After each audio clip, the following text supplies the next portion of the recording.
So, you're thinking about moving right here to Conroe, Texas, but you're still on the fence. Maybe you've got some questions and you need those answers before you make this decision. Well, I thought who better to ask those questions to than the mayor himself. So we're actually about to sit down with Jody, the mayor of Conroe, and we're gonna ask him all of the questions that you're asking so that ultimately you can make the best decision for you and your family. So let's get after it right now.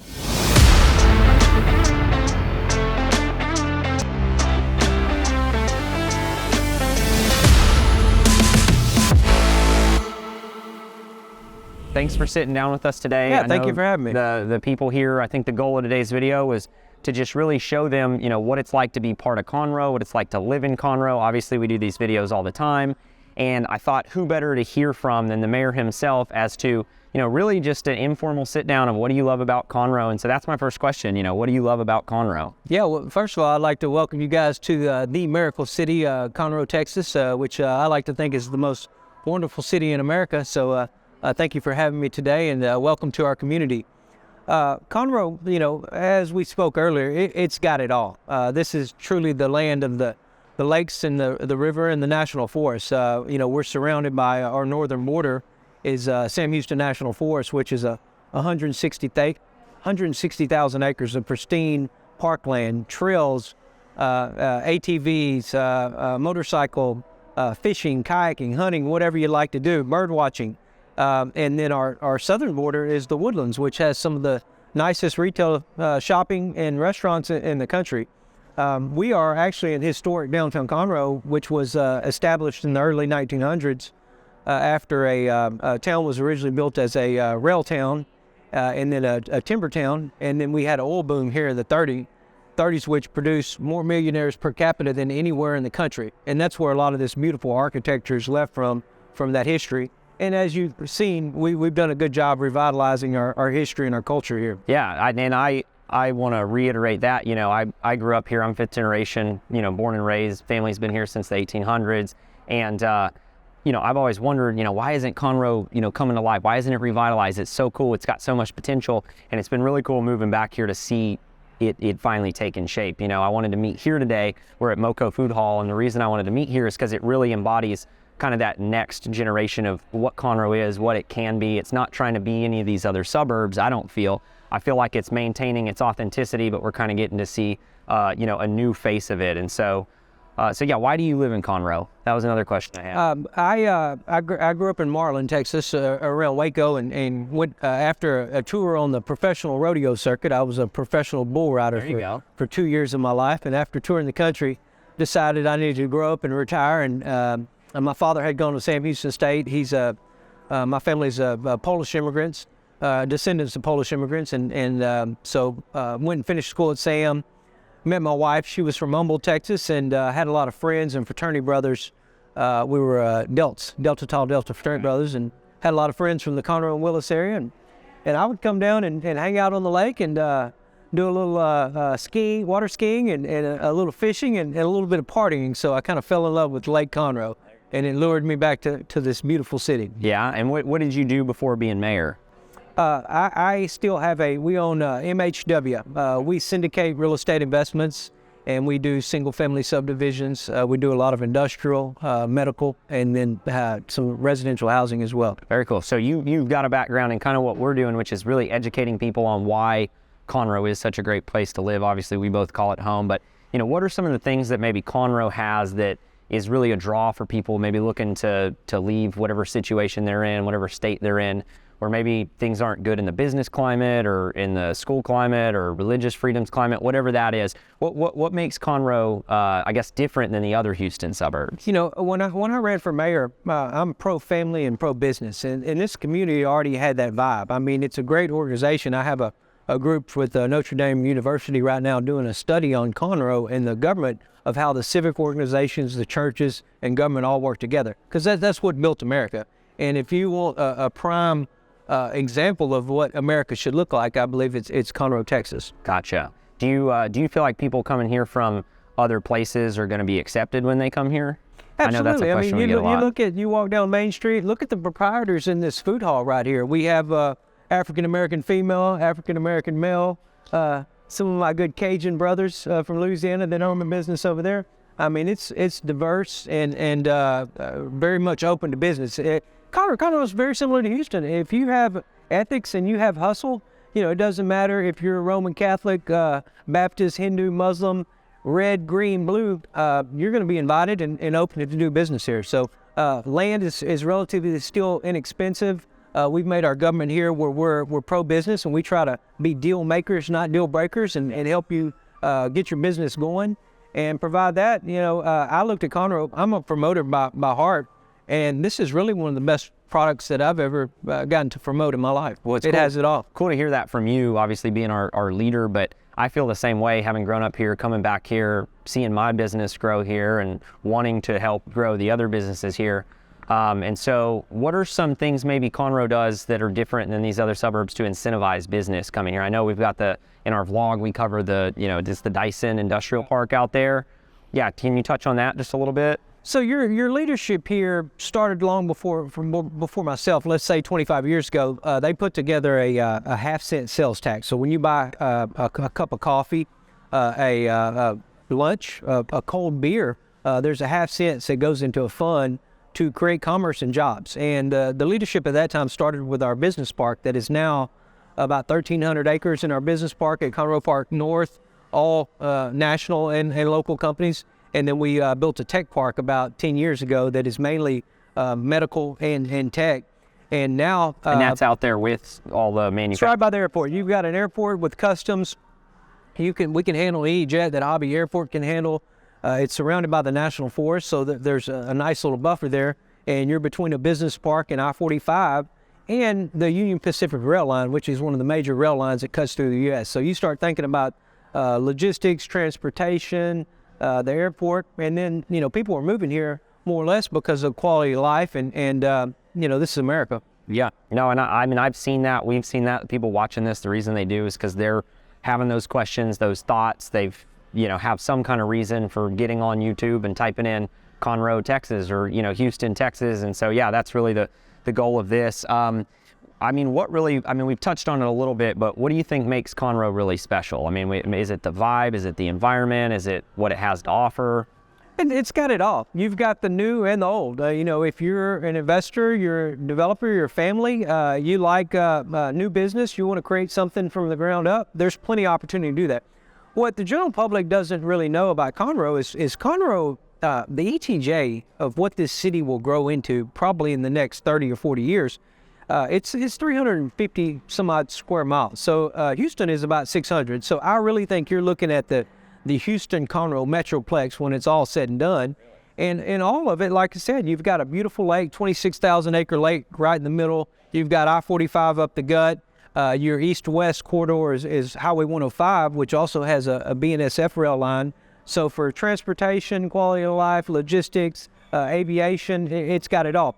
Conroe, we had a lot of good tourism jobs. We had a lot of good retail jobs with the restaurants, the lakes. You know, this has always been Houston's bedroom community and really vacation home.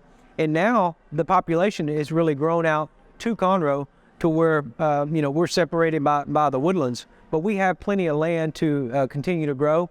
And we've got good jobs. So when you have good jobs, you're going to have a great school system. Yeah.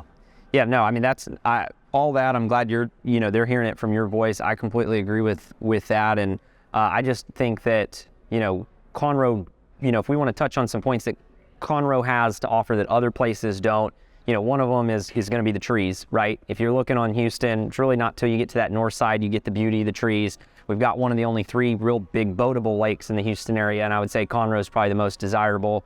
And then, you know, the business climate, completely agree with you there too. I think that the business climate here is good. One thing that I don't want to say I knocked Conroe on for a while, but, you know, I felt like the Woodlands had more of was, you know, kind of the higher end, the finer dining and all of that stuff.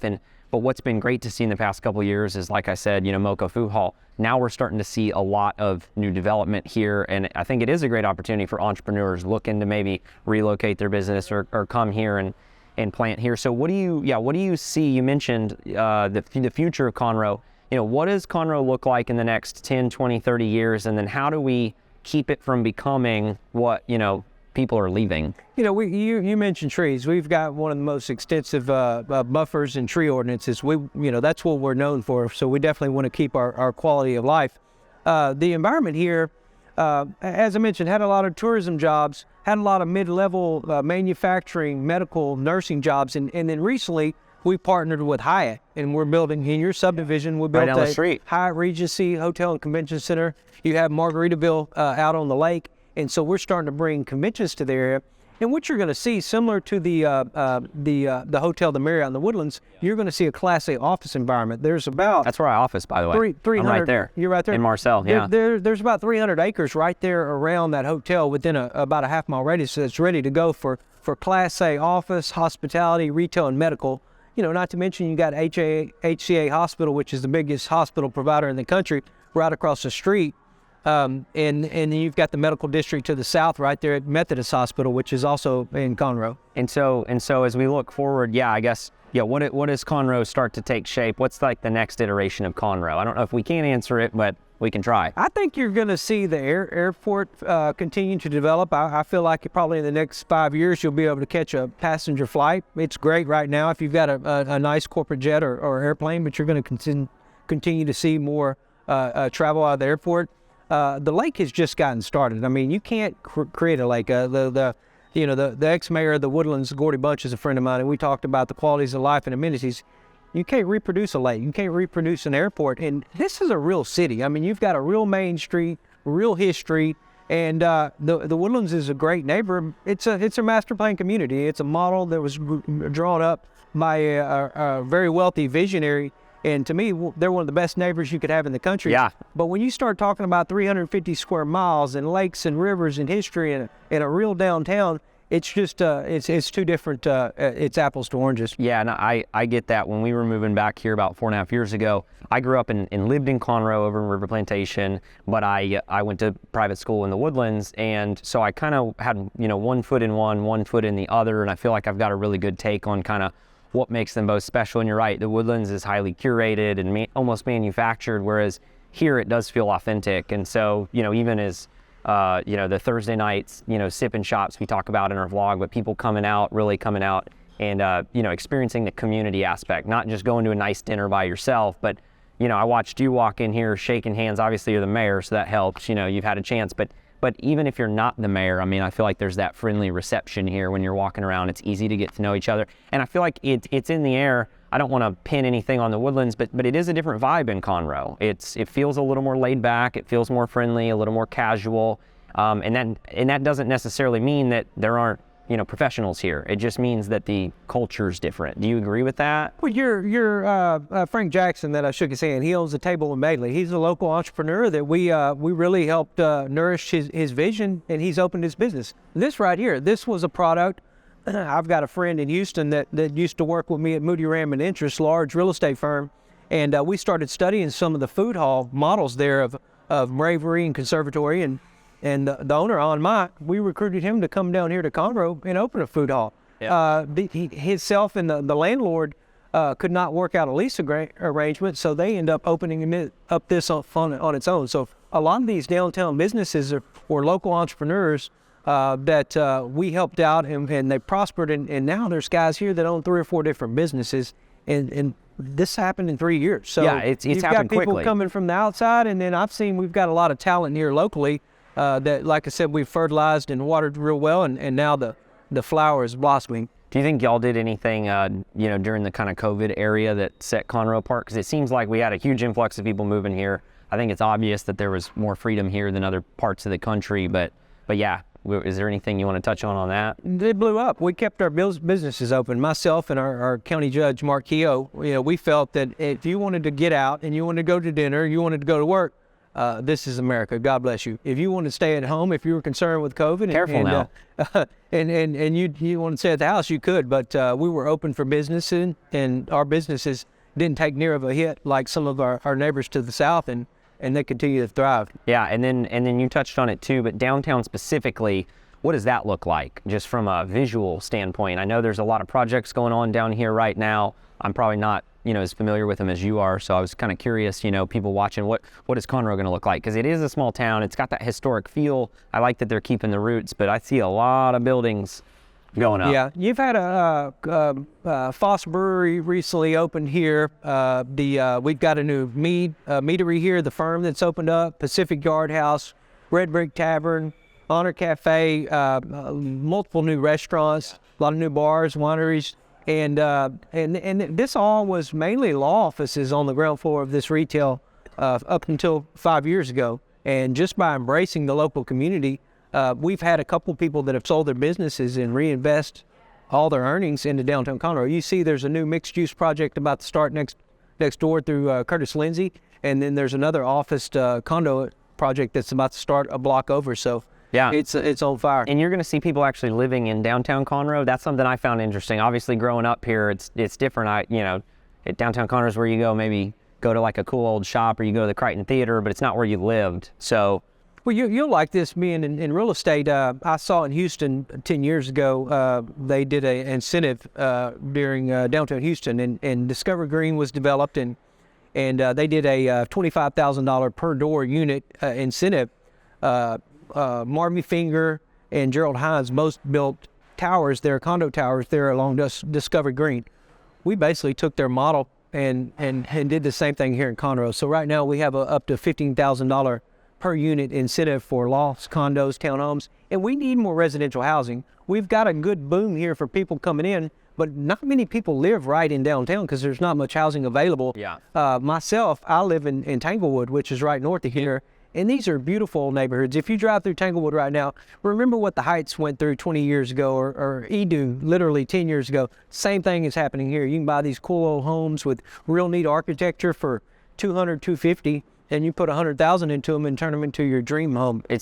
I don't think we made this connection yet, but this is awkward, but I know where you live. So apparently my sister's your neighbor. So she lives catty corner to you. And my grandparents lived in Tanglewood for over 50 years, and you're starting to see it turned over. So Lily, where it dead ends? Okay. Right where Thompson dead ends into Lily, the longhouse. Okay. The palm trees, that was my grandparents for beautiful. A long time. Yeah. Well, you know what's going on there. Yeah, it's a cool I do, and our family's in real estate. They buy and sell properties, so they own rentals in Tanglewood, and we've seen it's cool to see a lot of times you see an older neighborhood just go downhill. Yeah. And it's really cool to drive through there and go, this is an old neighborhood, and it's like getting better. Being mayor, I lived in Teeswood, which is a very nice acreage community on the west side, and I really wanted to show the community. I believed in downtown. I believed in the redevelopment, and I wanted to put my money where my mouth was. So we bought a home here about 18 months ago, and I love it. I office in the historical Carter drugstore, and we have recruited University of St. Thomas to come here. They have a campus, and there's a winery downstairs to keep my Catholic brothers and sisters very happy there. But basically, my life is within about 6 blocks of the office, City Hall, and then my family and kids are at Sacred Heart Catholic School. So it's a real cool hometown environment. No, that's very great. Well, I feel like this was really helpful for people. I hope this is the first of many. There's a lot of questions we could ask. We could talk about Conroe. But for those of you watching, hopefully this kind of sets some hooks in and gets you thinking about maybe Conroe being an option for you as you're looking to explore, the Houston area. I guess, is there any last thoughts you would give to somebody as an outsider looking in, maybe considering a move to Conroe that really differentiates it? We worked very hard on educational opportunities. Recruiting the University of St. Thomas to come here was a big hit. They've already opened a nursing program and a business school. Sam Houston State, my alma mater, built a medical school a few years ago, and now we're about to build another nursing center program. Lone Star College is expanding out at the park out at Conroe Park North. So if you're looking to get educated, you're looking to start a business, you're looking to build a family, we want you in Conroe. Come over here and plant your roots, and come up here and make a bunch of babies. Cool. You heard it here first. That's what we're doing. We got our second on the way. We're excited about it. Congratulations. Thanks. Excited to raise them here in Conroe. Where I grew up. Where can people go other than our channel, which we're trying to put out really relevant information, the stuff that maybe they can't find online? But what is maybe a resource that the city has that they can go to if they're wanting to know more about Conroe? Well, Andrew does a great job with our social media. Go to Facebook at City of Conroe on Facebook, and then visit Conroe.com. That'll keep you up to date on everything that's going on the lakes. If you want to get married, wedding facilities, any type of attractions, there's something going on in downtown Conroe. Live music, you know, I didn't mention live music earlier, but you come down here on a Thursday, Friday, or Saturday, you've got 6 to 7 different spots that you can listen to live music. So we've got a bus, you can park at our parking garage, and then jump on the bus, and it'll take you around to the different historic spots of downtown Conroe. And we've made this community into a place to where there's really an activity 7 days a week, you know, from downtown out to the lake, to the national forest, to shopping in Woodlands. So we've made it definitely an all-around wonderful community. Awesome. Jody, thanks for the time. Appreciate it. Thanks so much. And we look forward to meeting again here soon. Good deal. Thank you for having me. Cool.